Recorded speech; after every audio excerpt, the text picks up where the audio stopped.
الحمد لله رب العالمين الصلاة والسلام على سيد المرسلين اما بعد فاعوذ باللہ من الشیطان الرجیم بسم اللہ الرحمن الرحیم۔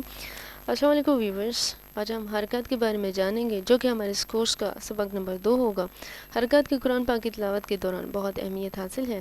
اگر حرکات میں کوئی تبدیلی واقع ہو جائے یعنی کہ جگہ تبدیل ہو جائے تو قرآن پاک کے میننگز بگڑ جاتے ہیں۔ آئیے دیکھتے ہیں حرکات کی اقسام۔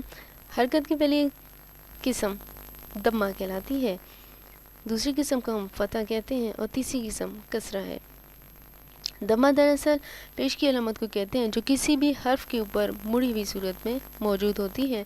فتح کسی بھی حرف کے اوپر ایک ترچھی لائن کی صورت میں موجود ہوتی ہے اور ہم زبر کو کہتے ہیں، اور اسی طرح کسرہ زیر کو کہتے ہیں جو کسی بھی حرف کے نیچے ایک ترچھی لائن کی صورت میں موجود ہوتی ہے۔ ایک بات یاد رکھیے گا کہ حرکات کی مقدار صرف اتنی ہوتی ہے کہ جتنی دیر میں ہم اپنی انگلی کو کھولتے ہیں یا جتنی دیر میں ہم ایک لفظ ٹک کی ادائیگی کرتے ہیں۔ آئیے پہلی مثال میں دیکھتے ہیں کہ ہم ان کی ادائیگی کیسے کرتے ہیں۔ دمہ کی ادائیگی کچھ اس طرح سے ہوگی: بو، تو، جو، فتح، با، تا، جا، اور کسرہ کی ادائیگی ہے بی، تی، جی۔